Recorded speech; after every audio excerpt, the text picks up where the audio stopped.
The $2.7 billion CEO's hands trembled as she stared at the medical report, her untouched coffee growing cold on the marble desk. 6 months to live. The words blurred through tears she hadn't shed in 20 years, each letter a countdown to everything she'd built, crumbling into meaningless numbers. Her assistant's scream echoed from the outer office as the quarterly reports scattered across the floor like fallen leaves. Sarah Chen had conquered Silicon Valley, revolutionized medical technology, and commanded respect from world leaders, but she couldn't command her own cells to stop betraying her. The irony cut deeper than the diagnosis. The woman who'd spent billions trying to cure others was dying of the same tumor that had killed her birth mother. Her reflection in the window looked like a stranger, successful, polished, utterly alone. "Ma'am, your car is here," her driver's voice crackled through the intercom, shattering the silence. How do you face the world when your world is ending? Leave a like and share your thoughts in the comments along with the city you're watching from now. Let's continue with the story. Sarah Chen's penthouse apartment overlooked Seattle's glittering skyline, but the 34-year-old tech mogul saw only darkness through the floor-to-ceiling windows. Her Tesla had broken down for the first time in 3 years, forcing her to experience something she hadn't done in over a decade, waiting for public transportation like an ordinary person. The irony wasn't lost on her that the woman who'd built a $2.7 billion medical technology empire couldn't fix her own dying brain. 20 years ago, she'd been Sally Cooper, a 12-year-old foster kid sleeping in office building basements and stealing food from vending machines. Now she was Sarah Chen, CEO of Quantum Biologics, the company that had revolutionized neural interface technology. Yet, as she touched the tender spot behind her left ear where the tumor was growing, she felt more like that scared little girl than ever before. Her real name remained buried in sealed court records, along with the memory of the security guard who'd found her shivering in a corporate lobby one December night. He'd given her his jacket, bought her hot chocolate, and never asked for anything in return. That stranger's kindness had planted a seed of hope that eventually grew into everything she'd achieved. But what good was success when you had no one to share it with? Meanwhile, across the city in a cramped studio apartment, Michael Rivers was reading Goodnight Moon to his 8-year-old daughter Emma for the 3rd time that evening. The 36-year-old former MIT graduate knew she was stalling bedtime because their electricity would be shut off tomorrow if he couldn't find the money. 8 months of unemployment had drained their savings, sold their belongings, and tested every ounce of his pride. "Daddy, why do you look sad when you think I'm not watching?" Emma asked, her wise brown eyes reflecting the lamplight.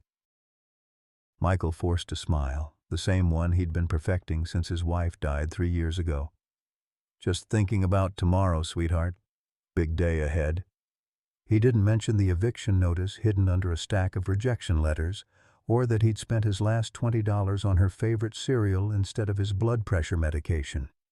Emma deserved better than a father who couldn't even keep the lights on, but she was all he had left of the family that had once made him feel whole.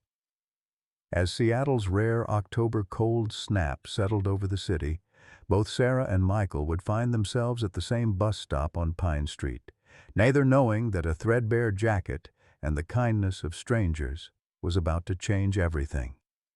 Sometimes the universe has a way of connecting broken pieces when you least expect it, creating something beautiful from the fragments of 2 shattered lives. The evening news predicted the coldest night in 5 years, but warmth was coming from an unexpected source. The bus stop at 3rd and Pine had seen better days, much like the 2 people who found themselves there on that unusually cold October evening. Sarah Chen stood beneath the flickering streetlight, her $3,000 Armani suit offering little protection against Seattle's bitter wind. She'd left her coat in the Tesla when it broke down, never imagining she'd need it for something as mundane as public transportation. Michael Rivers approached from the opposite direction, clutching a manila folder filled with rejection letters from his latest job interviews. His worn denim jacket, the only warm clothing he owned, hung loose on his increasingly thin frame. The Plasma Donation Center had paid him $40 that morning, just enough for Emma's school lunch money for the week and a bag of rice for dinner. Sarah's teeth chattered as she checked her phone for the third time. The bus was running late, and the October air cut through her silk blouse like ice. She wrapped her arms around herself, a gesture that looked foreign on someone usually so composed and commanding. In boardrooms she was untouchable. Here she was just another person at the mercy of Seattle's unpredictable weather. Michael noticed her immediately. Years of fatherhood had trained him to spot when someone was in distress, and the woman's obvious discomfort triggered every protective instinct he possessed. She looked professional, successful, the kind of person who probably had a warm car waiting somewhere. But right now, she was shivering like Emma did during her nightmares. He thought of his father's voice, as clear as if James Rivers were standing beside him. "Son, character isn't what you do when people are watching. It's what you do when nobody's looking and you have nothing to gain." His father had been a security guard who'd worked double shifts to put food on their table, a man who'd given his sandwich to hungry homeless veterans even when the Rivers family barely had enough for themselves. The internal debate lasted maybe 30 seconds. Michael looked at his jacket, threadbare at the elbows, faded from too many washes, but warm. He looked at the woman, professional and polished, but clearly suffering. He looked at the empty street, where no good Samaritans were coming to her rescue. Without a word, Michael shrugged off his jacket. The October air hit him like a physical blow, sharp and unforgiving. He'd be cold for the next hour, maybe longer, but he'd been cold before. Hunger, cold, uncertainty. These were familiar companions. What wasn't familiar was the look of genuine surprise on the woman's face when he approached. "Excuse me," he said quietly, holding out the jacket. "You look like you could use this more than I can." Sarah stared at him, then at the offered jacket, her expression cycling through confusion, disbelief, and something that might have been wonder. In her world, every gesture came with strings attached. Every kindness had a price tag. Board members brought her coffee because they wanted budget approvals. Employees complimented her ideas because they wanted promotions. Even her own executive assistant's concern felt rehearsed, professional. You don't have to do that," she stammered, her voice smaller than usual. "You'll be cold." Michael smiled, the kind of tired but genuine expression that came from years of putting others first. "I'll manage. Besides, my daughter always tells me that sharing is caring. 8-year-olds are pretty smart about these things." The mention of his daughter did something to Sarah's carefully constructed walls. She thought of herself at 8, shivering in places far colder than this bus stop, when no one had cared enough to offer help. The memory made her throat tighten. "Are you sure?" she asked, even as she reached for the jacket with trembling fingers. "Positive," Michael replied, draping it gently over her shoulders. The jacket was warm from his body heat and smelled faintly of laundry detergent and something indefinably comforting, maybe hope, maybe just the scent of a man who still believed in doing the right thing. The warmth was immediate and overwhelming. Sarah pulled the jacket closer, feeling something she hadn't experienced in years. The simple human kindness of a stranger who expected nothing in return. Her eyes welled up, and she blinked rapidly, hoping the man wouldn't notice. "Thank you," she whispered. "I'm Sarah." "Michael," he replied, folding his arms against the cold. "And you're welcome." They stood in comfortable silence as the bus's headlights finally appeared in the distance. Sarah reached into her purse and pulled out one of her business cards, cream-colored, embossed, expensive. "In case you ever need anything," she said, pressing it into his hand. Michael glanced at the card. Sarah Chen, CEO, Quantum Biologics. He'd never heard of the company, but the title was impressive. He slipped it into his folder without really looking, more focused on the genuine gratitude in her eyes than her corporate credentials. As the bus pulled up, Sarah turned back one more time. "This jacket, I'll return it." Michael shook his head, smiling. "Keep it. Something tells me you'll put it to better use than I would." Neither of them knew how prophetic those words would prove to be. Sarah's fingers trembled as she searched through Michael's jacket pockets 3 days later, not from cold this time, but from something far more unsettling. She'd been wearing the jacket constantly since that night at the bus stop, finding an inexplicable comfort in its worn fabric and lingering scent of kindness. But tonight, while reaching for her phone, her hand had brushed against something that made her heart stop. A folded piece of construction paper, soft from handling and creased with care. Sarah unfolded it slowly, revealing a child's drawing in purple crayon. 2 stick figures holding hands under a crooked yellow sun. One figure wore what looked like a security guard's uniform, complete with a badge drawn in careful detail. The other was smaller, clearly a child with pigtails and a wide smile. At the bottom, in a child's unsteady handwriting, were the words, "Me and Grandpa Jimmy. He watches over people." Sarah's breath caught in her throat. She studied the drawing more closely, noting the building in the background, tall, angular, with windows that looked remarkably familiar. Her hand shook as she pulled out her laptop and opened the folder she'd never shown anyone, not even her therapist.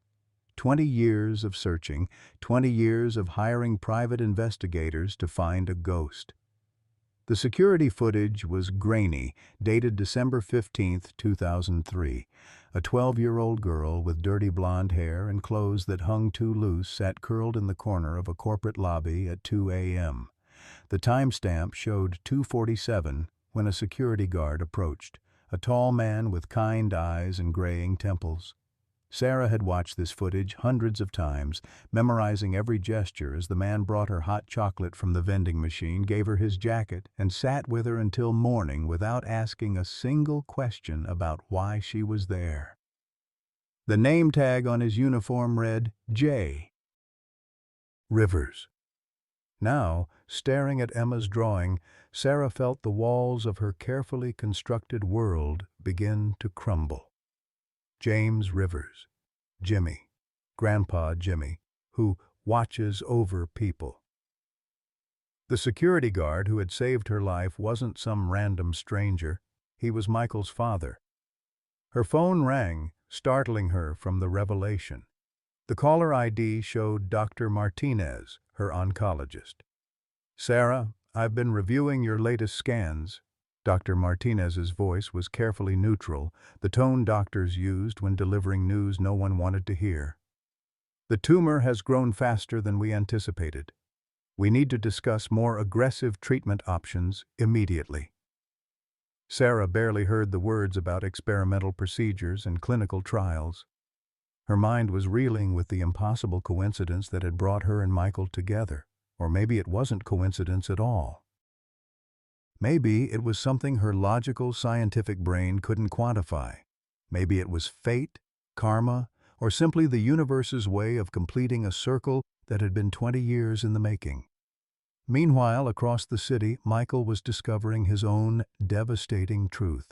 The eviction notice had been updated. He now had 72 hours to come up with $2,400 or he and Emma would be on the street. His last hope, a job interview at a mid-level engineering firm, had ended in humiliation when the hiring manager had mysteriously received references that painted Michael as unreliable and difficult to work with. What Michael didn't know was that his former boss, Richard Blackwood, had been systematically destroying his reputation across Seattle's tech industry. Richard's jealousy had festered for months after the layoffs, watching other engineers find new positions while Michael, the most talented among them, struggled in vain. It wasn't enough that Richard had orchestrated Michael's firing through fabricated performance reviews. He wanted to ensure Michael never recovered. "Daddy, why are you crying?" Emma's voice was small as she appeared in the doorway of their studio apartment, holding her favorite stuffed rabbit. Michael quickly wiped his eyes, forcing the smile that was becoming harder to maintain each day. "I'm not crying, sweetheart. Just thinking about grown-up stuff." Emma climbed onto his lap, her 8-year-old wisdom far exceeding her years. "Is it about money again? Because Mrs. Fitzgerald next door said money problems are like storms. They look scary, but they always pass." Eleanor Fitzgerald, their 75-year-old neighbor, had become Emma's unofficial grandmother since Michael's wife died. The retired nurse had survived the Great Depression, 3 wars, and the loss of 2 husbands, yet somehow maintained an optimism that both comforted and amazed Michael. "Mrs. Fitzgerald is a smart lady," Michael said, holding Emma close. "But sometimes storms last longer than we'd like." That evening, as Emma slept, Michael sat at their tiny kitchen table with the business card Sarah had given him, Quantum Biologics. He'd finally looked up the company online, and the research had left him stunned. Sarah Chen wasn't just successful, she was revolutionary. Her company had developed neural interface technologies that were changing medicine, helping paralyzed patients walk again, and giving hope to countless families dealing with neurological disorders. And she'd given her coat to a stranger at a bus stop. Michael stared at his phone, Sarah's business card propped against his coffee mug. Pride warred with desperation as he thought about Emma's future, about the possibility of living in their car, or worse, having Emma taken away by social services again. He'd lost her once when Rachel died, and he'd briefly fallen apart. He couldn't lose her again. But calling Sarah felt like admitting defeat, like accepting charity from someone who'd mistaken him for a decent person instead of the failure he'd become. His father had taught him that a man's worth came from what he could provide, protect, and contribute.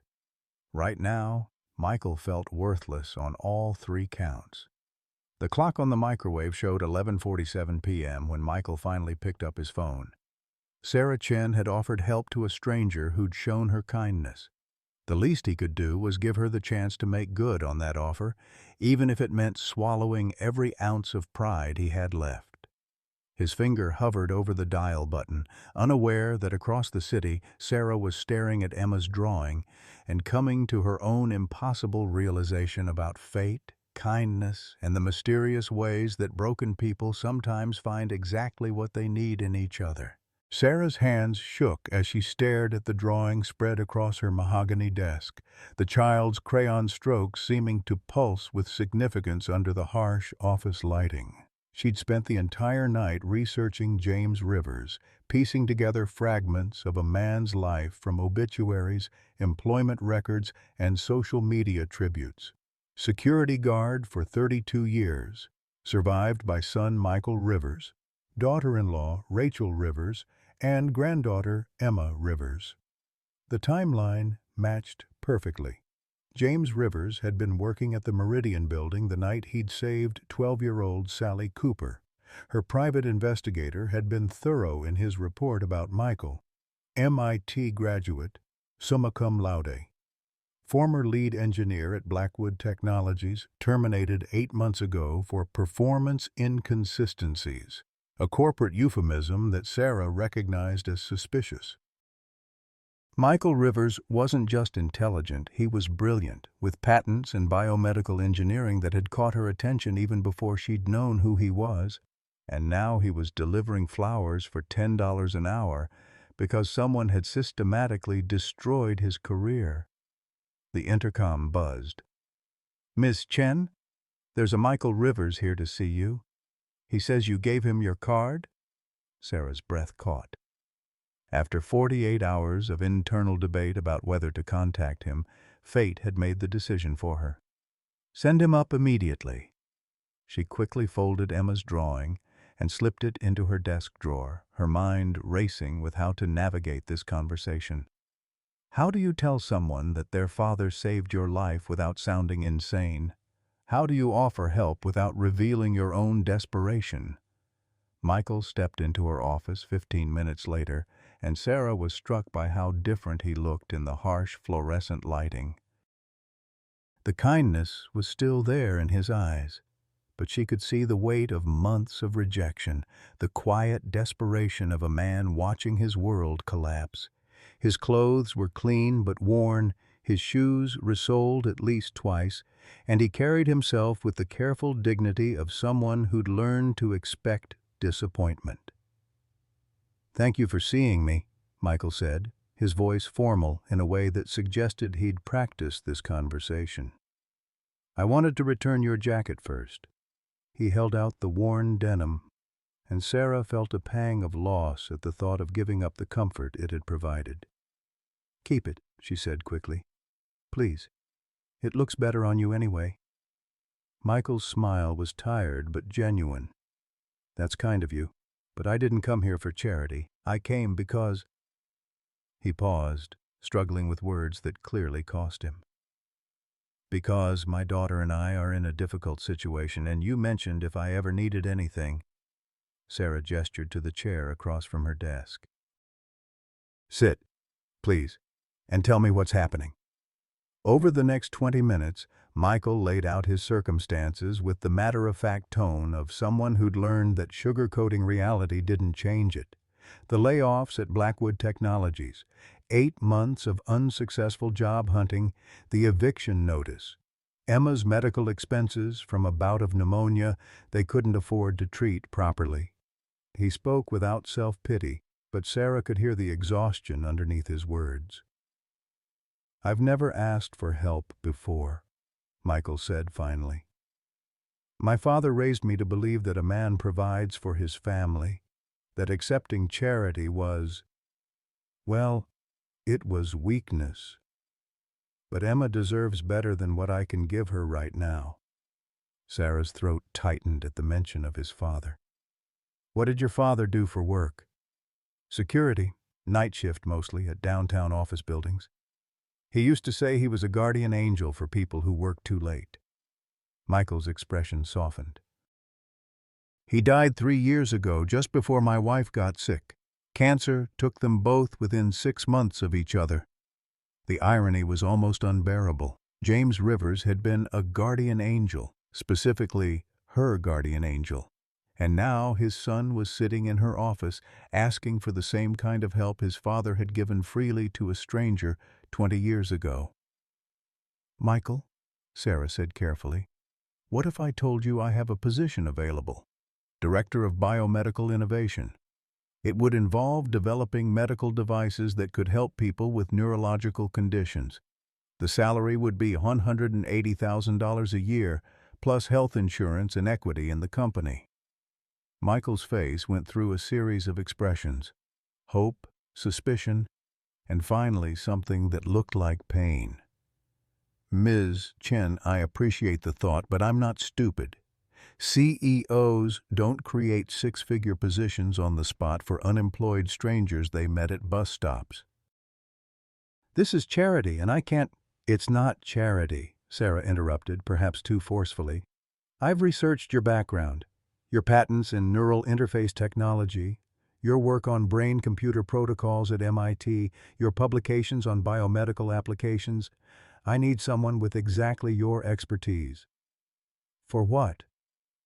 Michael's voice carried a note of skepticism that suggested he'd heard too many promises that led nowhere. Sarah hesitated. This was the moment where she could tell him the truth. About her diagnosis, about her desperate need for someone who understood the intersection of engineering and neurology, about the experimental treatments that might save her life if she had the right team. But telling him would mean revealing her vulnerability, and Sarah Chen had built her empire on the perception that she was invulnerable. "We're expanding into medical device development," she said instead. "There's a huge market for technology that can help people with brain injuries, degenerative diseases, conditions that current medicine can't address effectively. It wasn't entirely a lie. Her company had been moving in that direction for months, driven by Sarah's increasingly urgent personal interest in neurological research. But it also wasn't the whole truth, and something in Michael's expression suggested he sensed the omission. "And you're offering this to me because I gave you a jacket?" Michael stood up, his movements sharp with frustration. "Miss Chen, I may be desperate, but I'm not naive. People like you don't rescue people like me unless there's something in it for them. What aren't you telling me?" The question hung in the air between them, loaded with all the class differences and power imbalances that had shaped both their lives. Sarah looked at this man who'd inherited his father's instinct for helping others, who was too proud to accept what he perceived as pity even when his child's welfare was at stake. She thought about Emma's drawing hidden in her desk, about the security footage she'd watched 1,000 times, about the tumor growing in her brain and the precious little time she had left to make things right. "You're right," she said finally. "There is something I'm not telling you. But it's not what you think." Before she could lose her nerve, Sarah pulled Emma's drawing from her desk drawer and placed it on the surface between them. Michael's eyes widened as he recognized his daughter's artwork. "That was in your jacket pocket," Sarah said quietly. "Along with this." She pulled out a small photograph, one she'd had enhanced from the security footage 20 years ago. It showed a young girl sitting in a corporate lobby while a security guard knelt beside her, offering her hot chocolate. Michael picked up the photo, his face growing pale as recognition dawned. This is my father. But how do you have—" His voice trailed off as he looked more closely at the child in the image, then up at Sarah. 20 years ago, I was Sally Cooper," Sarah said, her voice barely above a whisper. 12 years old, homeless, hiding in office buildings because foster care was worse than the streets. Your father found me one night when I was scared and cold and convinced I was going to die alone. He gave me his jacket, bought me hot chocolate, and sat with me until morning. He never asked my name, never reported me to the authorities, never made me feel like a burden. He just showed me kindness when I needed it most." Michael's hands trembled as he held the photograph. "He never told me about this. He never told anyone about the people he helped." "That's because he was truly good," Sarah said, tears threatening to spill. "He helped because it was right, not because he wanted credit. That night changed my life, Michael. It made me believe that maybe I was worth saving, maybe I could build something better than what I'd been given. Everything I am, everything I've achieved, it started with your father's kindness." The silence stretched between them, heavy with the weight of revelation and impossible coincidence. Michael slowly set down the photograph, his engineer's mind clearly struggling to process the implications. "So this job offer," he began, "is my attempt to pay forward what your father gave me," Sarah finished. "But it's also genuine. I really do need someone with your expertise, Michael, more than you know."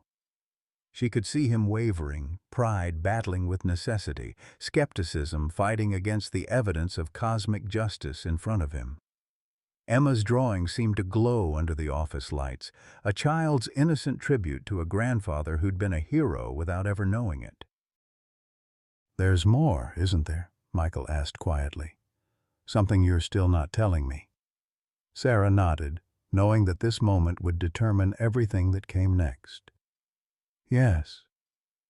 But first, I need you to understand that this isn't charity. It's not pity. It's not even just gratitude. It's survival. For both of us." She pulled out her medical files, her hands steady now that the truth was finally being spoken. "I'm dying, Michael. Brain tumor. Same type that killed my birth mother. I have maybe 4 months left, and the only chance I have is if someone with your specific expertise can help me develop a treatment that doesn't exist yet." Michael's face went through another series of expressions: shock, understanding, And finally, something that might have been acceptance. You're not just offering me a job. You're asking me to save your life. I'm asking you to let me save yours while you help me save mine, Sarah corrected. Your father taught me that kindness isn't about having enough to share. It's about sharing when you don't have enough. Right now, I don't have enough time, and you don't have enough money. Maybe together, we can find enough hope. The proposal hung between them, fragile and impossible, and somehow perfectly right. Outside Sarah's windows, Seattle stretched toward the horizon, full of people struggling with their own impossible circumstances, their own need for guardian angels. Michael looked down at his daughter's drawing one more time, seeing his father's legacy in crayon strokes and construction paper. When he looked up, his eyes held a determination that reminded Sarah of James Rivers' expression in that long-ago security footage. "What do we need to do?" he asked. 3 weeks later, Michael Rivers stood in the gleaming laboratory of quantum biologics, surrounded by equipment worth more than he'd earned in his entire career. The transition from unemployed engineer to director of biomedical innovation had been surreal, like stepping through a portal into a parallel universe where his expertise actually mattered. But the weight of Sarah's diagnosis pressed on him constantly. Every day they delayed was a day closer to losing her, and with her, perhaps the only chance he'd ever have to honor his father's legacy. "The tumor is here." Dr. Elizabeth Martinez pointed to the MRI scan on the wall-mounted monitor, her finger tracing the irregular mass that appeared like a dark storm cloud in Sarah's brain. "Standard surgical approaches are too risky given its location near the speech and motor control centers. Chemotherapy has been largely ineffective for this particular type of glioblastoma." Michael studied the scan with the focused intensity that had made him legendary at MIT. Sarah sat beside him, outwardly composed, but gripping the arms of her chair with white knuckles. In the 3 weeks since he'd accepted the position, they'd grown closer than either had expected, sharing late nights in the lab, discovering a professional chemistry that felt both natural and urgent. "What about targeted electromagnetic therapy?" Michael asked, his mind already racing through possibilities. "If we could design a device that delivers precise electrical stimulation to disrupt tumor cell division while preserving healthy tissue." Dr. Martinez shook her head. "The technology doesn't exist yet. We'd need something that could map neural pathways in real time, adjust its targeting dynamically, and deliver treatment with millimeter precision. It would take years to develop, and we don't have years." "We have months," Sarah said quietly. "Maybe less." The words hit Michael like a physical blow. Over the past weeks, he'd watched Sarah push herself relentlessly, working 18-hour days while her body gradually betrayed her. The headaches were becoming more frequent, her left hand occasionally trembling when she thought no one was looking. Yet she continued to attend board meetings, approve budgets, and maintain the facade that everything was normal. Emma had noticed the change in her father's demeanor immediately. At 8 years old, she possessed an intuitive understanding of adult emotions that sometimes unnerved Michael. The previous evening, she'd asked him directly, "Daddy, is your new boss lady sick? You look at her the same way you looked at Mommy before she went to heaven." The observation had shaken Michael more than he'd admitted. Was it that obvious? The way his pulse quickened when Sarah entered a room, the way he found excuses to stay late just to ensure she wasn't working alone, the way her smile could brighten even the darkest moments of their research, he'd told himself it was just concern for a colleague, gratitude for the opportunity she'd given him. But Emma's innocent question had forced him to confront feelings he wasn't sure he was ready to acknowledge. "There might be another option," Michael said suddenly, his voice cutting through the clinical discussion. "What if we don't try to destroy the tumor directly? What if we find a way to isolate it, cut off its blood supply gradually while training healthy brain tissue to compensate for lost function. Dr. Martinez leaned forward, intrigued despite herself. You're talking about essentially starving the tumor while rewiring the brain around it. The precision required would be extraordinary. I've been developing some concepts.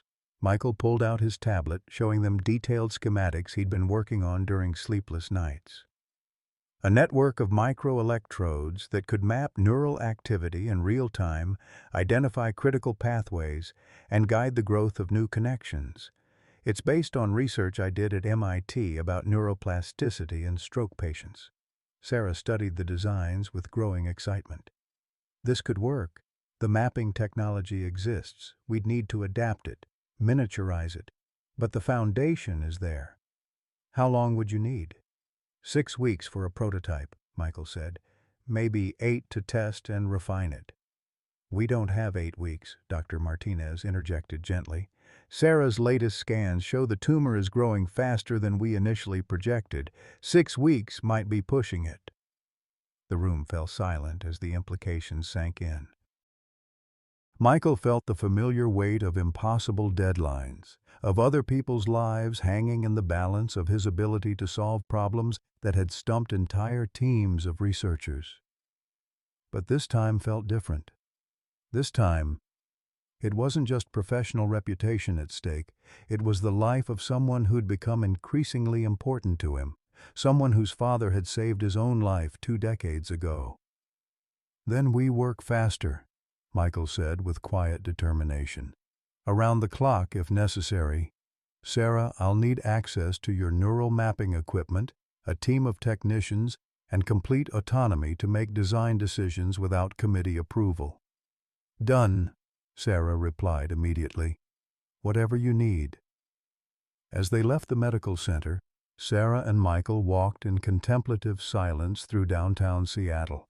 The October air had grown crisp, reminding Michael of the night they'd met at the bus stop.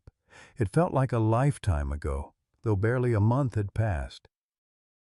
Michael, Sarah said finally, I need to ask you something, and I need you to be completely honest with me. He stopped walking, turning to face her on the sidewalk outside Pike Place Market. Of course. Are you doing this because you feel obligated? Because of what your father did for me? Because if that's the case, I want you to know that you don't owe me anything. His kindness was a gift freely given, not a debt to be inherited. Michael considered the question carefully, watching the afternoon light play across Sarah's face. Over the past weeks, he'd seen beyond the CEO facade to the woman underneath. Brilliant, driven, but also vulnerable and unexpectedly funny. She made terrible coffee, but excellent midnight sandwiches. She remembered Emma's favorite subjects in school and always asked about her astronomy projects. She worked harder than anyone he'd ever known, but she also stopped everything when elderly Eleanor Fitzgerald called to check on them. Honestly? Michael said. It started that way. I felt like I owed your father's memory something, like this was my chance to complete something he'd begun. But that's not why I'm still here. Then why? Michael took a breath, knowing that his next words would change everything between them. Because somewhere between learning about your diagnosis and watching you refuse to give up, I started caring about you. Not the CEO, not the success story, not even the scared little girl my father helped. You, Sarah. The woman who gives her employees paid mental health days because she remembers what it feels like to be overwhelmed. The person who keeps my daughter's drawings on her office wall because she knows it makes me happy. I'm working to save your life because I can't imagine a world without you in it. Sarah's eyes filled with tears, and for a moment Michael thought he'd said too much, revealed feelings that were inappropriate given their professional relationship and the circumstances. Michael, she whispered, I need you to know that if this treatment doesn't work, if we can't beat this thing, I don't want you to blame yourself. Promise me that. I'm not going to let you die, Michael said fiercely. My father saved you once. I'm going to save you again." But even as he spoke the words, both of them knew that some promises were easier to make than to keep. The tumor growing in Sarah's brain didn't care about their feelings, their good intentions, or the poetic justice of their connection. It would continue its relentless progression regardless of their hopes and fears. That evening, as Michael tucked Emma into bed, she surprised him again with her perceptive questions. "Daddy, do you love Sarah the way you loved Mommy?" Michael paused in the middle of adjusting her blankets. "What makes you ask that, sweetheart?" "Because you smile different when you talk about her, and because when you think I'm not looking, you get the same scared face you had when Mommy was sick, but also happy, like maybe this time will be different." Out of the mouths of babes, Michael kissed Emma's forehead, marveling at her ability to see truth that adults spent months avoiding. "I think I might," he admitted. "Is that okay with you?" Emma considered this with the seriousness of someone much older than 8. "Mommy used to say that love isn't like pie, where everyone gets a smaller piece when you add more people. It's like a candle lighting another candle. More light, but the first candle doesn't get dimmer." Michael's throat tightened with pride and grief. Rachel had indeed said that during one of their late-night conversations about expanding their family. "Sarah's nice," Emma continued, "and she needs someone to take care of her, like how you took care of Mommy. Plus, she always remembers to ask about my science projects, and she brought me that book about women astronauts." As Michael turned off Emma's light, he realized that his 8-year-old daughter had just given him permission to move forward with his life in a way he hadn't even known he needed. But permission and possibility were two different things, and both depended on successfully developing a medical miracle in less than 6 weeks. The clock was ticking, and time was the one resource Michael couldn't engineer a solution for. The call came at 3:17 a.m. on a Thursday, piercing through Michael's exhausted sleep like a knife. He'd been working 20-hour days for the past month, pushing his prototype through endless iterations while Sarah's condition deteriorated with terrifying speed. The device was nearly ready, a revolutionary neural mapping system that could potentially save her life. But they were running out of time. "Michael." Sarah's voice was weak, slurred slightly from the increasing pressure in her brain. "I'm at Seattle General. Can you come?" He was dressed and out the door in 4 minutes, leaving a hastily scrawled note for Eleanor to check on Emma when she woke up. The drive to the hospital was a blur of empty streets and racing thoughts. Over the past weeks, Sarah's symptoms had worsened dramatically. The headaches had become constant, her left hand trembled more frequently, and yesterday she'd briefly lost the ability to speak during a board meeting, a terrifying preview of what was coming. Michael found her in the emergency room, looking smaller and more vulnerable than he'd ever seen her. The harsh fluorescent lights emphasized the pallor of her skin and the dark circles under her eyes. Dr. Martinez stood beside her bed, her expression grim.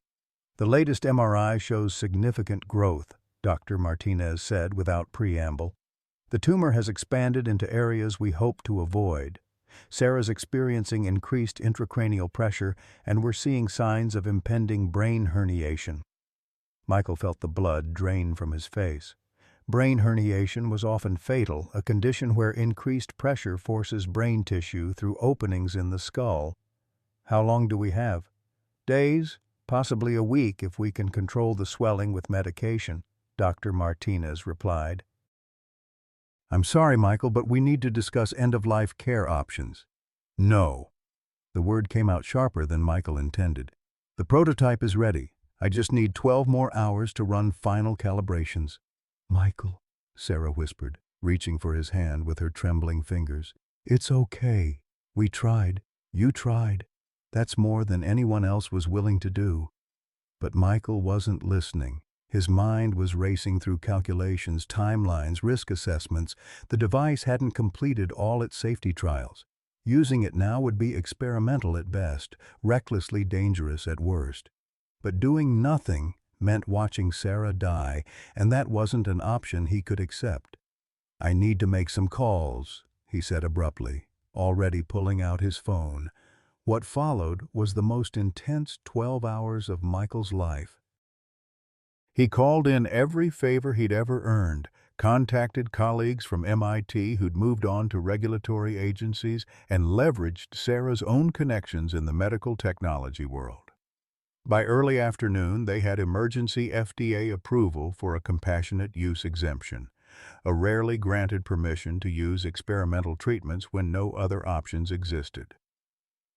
The surgical suite at Seattle General had been converted into a high-tech laboratory.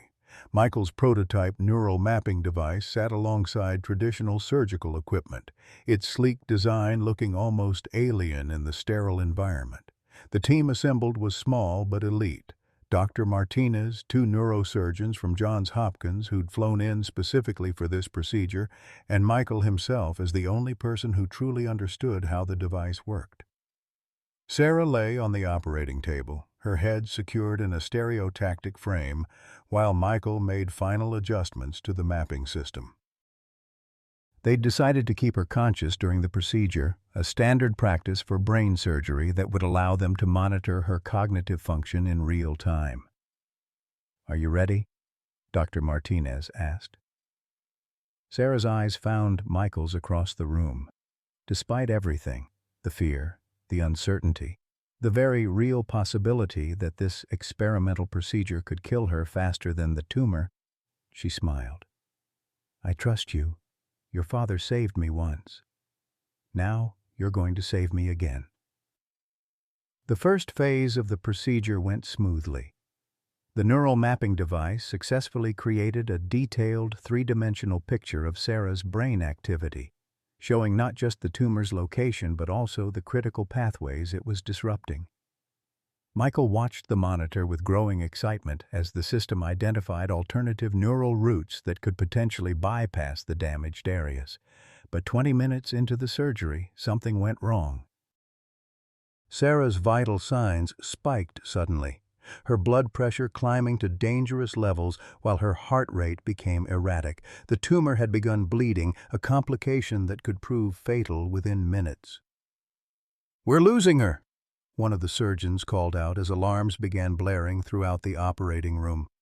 Michael watched in horror as the woman he'd grown to love more than he'd thought possible slipped away before his eyes.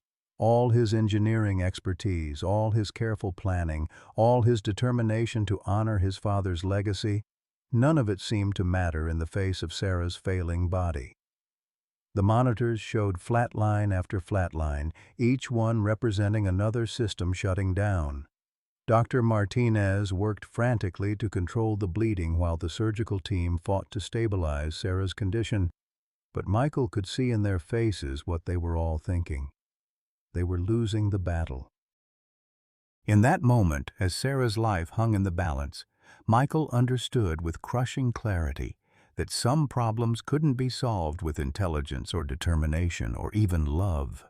Sometimes, despite your best efforts and purest intentions, you simply weren't enough to save the people you cared about most. The room fell silent except for the steady drone of the flatline monitor, a sound that would haunt Michael's dreams for years to come. The flatline monitor's relentless drone filled the operating room for what felt like eternity, but was actually only 43 seconds. Michael stood frozen, watching the love of his life slip away despite everything he'd done to save her. Then, just as Dr. Martinez prepared to call time of death, something extraordinary happened. "Wait," Michael said sharply, his eyes fixed on the neural mapping device's display. "Look at this." The screen showed something impossible, neural activity in areas of Sarah's brain that should have been completely shut down by the tumor.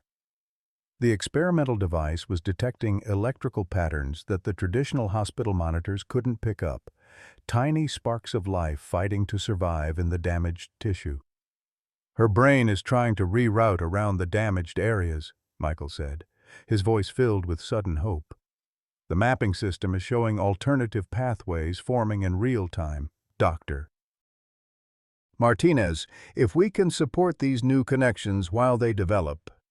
Dr. Martinez looked at the readings, her years of experience warring with the evidence in front of her. This is medically impossible, Michael. The brain doesn't rewire itself this quickly. Unless it's been preparing for this moment for weeks, Michael replied, his mind racing. Sarah's been working 18-hour days despite her symptoms. What if her brain has been slowly developing backup pathways in response to the tumor's growth? What if the surgery just gave those pathways the chance to activate? For the next 6 hours, Michael's device guided an unprecedented surgical procedure. Working together, the team carefully removed accessible portions of the tumor, while the neural mapping system identified and protected the new pathways Sarah's brain was forming. It was delicate work that required split-second decisions and absolute precision, but gradually, miraculously, Sarah's vital signs began to stabilize. When Sarah finally opened her eyes 12 hours later, the first word she spoke was, "Michael." "I'm here," he said, gripping her hand as tears streamed down his face. "You're going to be okay. The surgery worked." But even as relief flooded through him, Michael knew their ordeal was far from over. Sarah had survived the immediate crisis, but she faced weeks of recovery and rehabilitation. The tumor was gone, but the damage it had caused would require months of therapy to fully overcome. What Michael didn't know was that while he'd been fighting to save Sarah's life, another battle had been raging in the corporate world outside the hospital walls. Richard Blackwood had spent the past month orchestrating a carefully planned attack on both Michael and Sarah. Using his connections in Seattle's tech industry, he'd been spreading rumors about Sarah's inappropriate relationship with a charity case employee. More damaging still, he'd convinced several board members that Sarah's medical condition made her unfit to lead quantum biologics. The coup attempt came to a head during Sarah's surgery. While she lay unconscious on the operating table, an emergency board meeting was called by Thomas Cooper, Sarah's uncle, whom everyone believed had died 15 years earlier. Thomas had been living under an assumed name in Vancouver, nursing a growing resentment toward the niece who'd abandoned her family when she became successful. He'd spent years planning his revenge, eventually partnering with Richard to destroy both Sarah's company and her newfound happiness. "Sarah Chen has been making increasingly erratic decisions," Thomas told the assembled board members, his aged face twisted with bitterness. "Hiring unqualified personnel, pursuing experimental medical research with company funds, and now this reckless surgery that could leave her permanently incapacitated. Quantum biologics needs leadership that isn't compromised by personal relationships and medical instability." The vote was scheduled for the next morning, a motion to remove Sarah as CEO and install Thomas as interim leader. If it passed, Sarah would wake up from her life-saving surgery to discover that she'd lost everything she'd built. But Thomas had underestimated two crucial factors: the loyalty Sarah had earned from her employees over the years, and the quiet determination of an 8-year-old girl named Emma Rivers. Emma had been staying with Eleanor Fitzgerald during her father's vigil at the hospital, but she'd been following the news about Sarah's company with the intense focus she usually reserved for astronomy projects. When she overheard Eleanor talking on the phone about the board meeting, Emma made a decision that would have made her grandfather proud. "Mrs. Fitzgerald," Emma said with the serious tone she used when discussing important matters, "I need you to drive me to Daddy's work. There's something I have to do." The next morning, as the board members gathered for their vote, they were surprised to find a small girl waiting in the conference room. Emma sat at the massive table, Michael's worn jacket draped over her shoulders like armor, with a folder of papers spread in front of her. "Who are you?" Thomas demanded, his plan already feeling less certain. "I'm Emma Rivers," she replied with quiet dignity. "My daddy works here, and Sarah is my friend. I have something you need to see before you vote." What Emma had discovered, with the help of Eleanor's computer skills and her own intuitive understanding of right and wrong, was evidence of Richard and Thomas's conspiracy. She'd found email threads discussing the sabotage of Michael's career, financial documents showing Thomas's embezzlement from other companies, and recordings of phone conversations where Richard boasted about destroying Sarah's reputation. "My grandpa always said that bullies count on good people staying quiet," Emma told the stunned board members, "but sometimes little people can make big differences." The evidence was damning and comprehensive. Within an hour, Thomas Cooper was in police custody, Richard Blackwood was facing multiple charges, and the board had not only rejected the motion to remove Sarah, but had voted unanimously to support her recovery and continued leadership. When Michael finally returned to the hospital with news of Emma's heroic intervention, he found Sarah sitting up in bed, her speech clear and her color returning. The neural pathways that her brain had formed during the crisis were holding strong, and Dr. Martinez was cautiously optimistic about her long-term prognosis. "Your daughter saved my company," Sarah told him, her voice filled with wonder. "While you were saving my life, she was protecting everything I'd built." Michael looked at Emma, who was curled up in the hospital chair wearing his old jacket and reading a book about female astronauts that Sarah had given her weeks earlier. In that moment, he saw the future he'd never dared to hope for. A family built not just on blood and obligation, but on love, loyalty, and the kind of courage that faced down corporate boardrooms and brain tumors with equal determination. "She gets that from her grandfather," Michael said softly. "He always said that character wasn't about what you could do, but about what you chose to do when it mattered most." Sarah reached for his hand, her grip steady and strong. "Then we're all living up to James Rivers's legacy, aren't we?" Outside the hospital window, Seattle sparkled in the afternoon sunlight, a city full of people who needed guardian angels and second chances. Somewhere in that vast urban landscape, other acts of kindness were planting seeds that would grow into something beautiful and unexpected. But in room 314, three people who'd found each other through impossible circumstances were discovering that sometimes the best families aren't the ones you're born into. They're the ones you choose, and the ones who choose you back when the world seems darkest.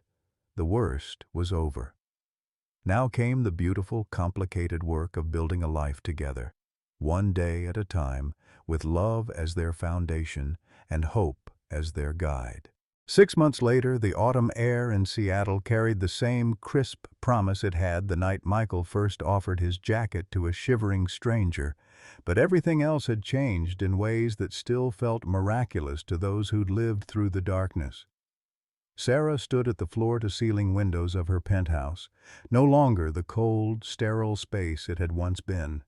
Emma's astronomy projects covered the coffee table, Michael's engineering sketches were scattered across the kitchen counter, and Eleanor's homemade quilts added warmth to every room. The neural mapping device that had saved Sarah's life now sat in a place of honor on the mantelpiece, not as a medical instrument, but as a symbol of what was possible when brilliant minds combined with desperate hearts. "Daddy, Sarah, come look!" Emma's excited voice called from the balcony where she'd set up her new telescope, a gift from the entire quantum biologics team. At 9 years old, she'd become something of a celebrity in Seattle's tech community, the little girl who'd taken down corporate corruption with the fearlessness that only children possess.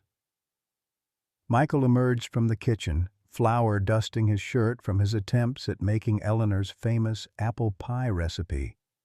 The past months had been a revelation for him, discovering that success didn't have to mean sacrificing family time, that love could grow stronger through adversity rather than weaker. His position as chief medical officer had evolved into something beyond his wildest dreams. developing technologies that were already helping patients worldwide. "What are we looking at, sweetheart?"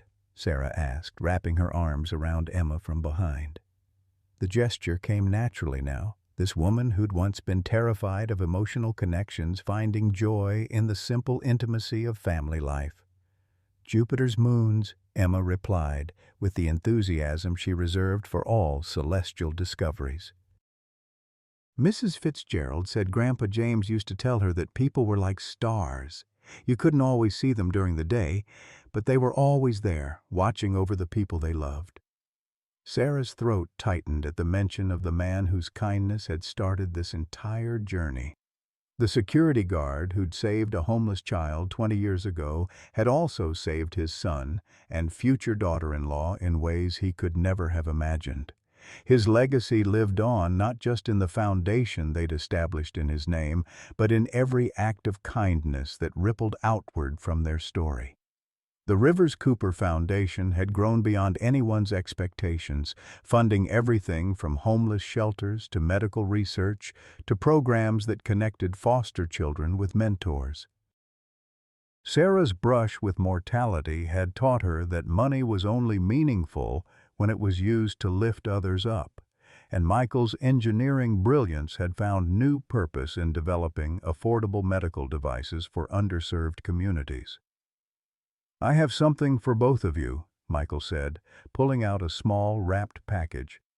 "It's not much, but—" Inside was a framed photograph, the three of them at Pike Place Market the previous weekend, Emma on Michael's shoulders, while Sarah laughed at something the flower vendor had said.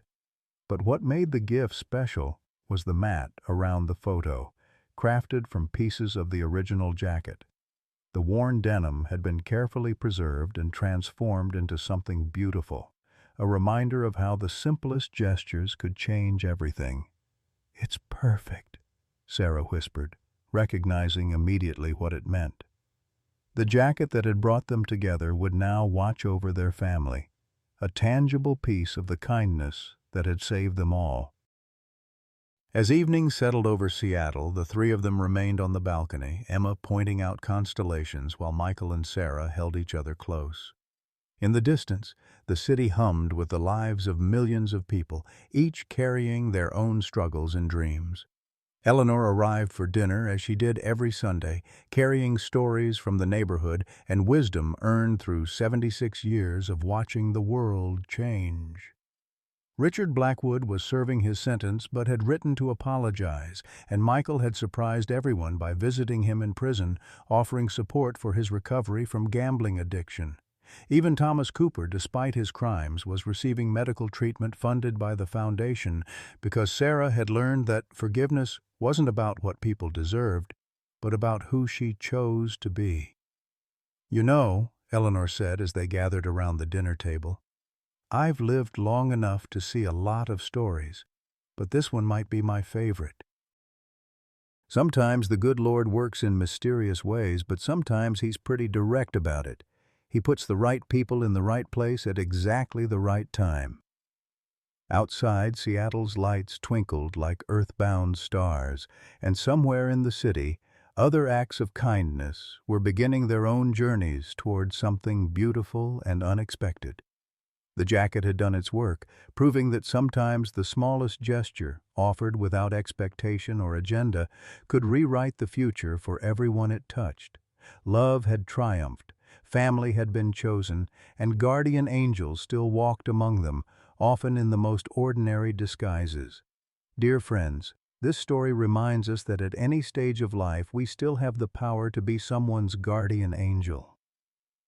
Whether you're 55 or 75, whether you're facing health challenges, financial worries, or the loneliness that comes with empty nests and lost loved ones, your kindness still matters immensely.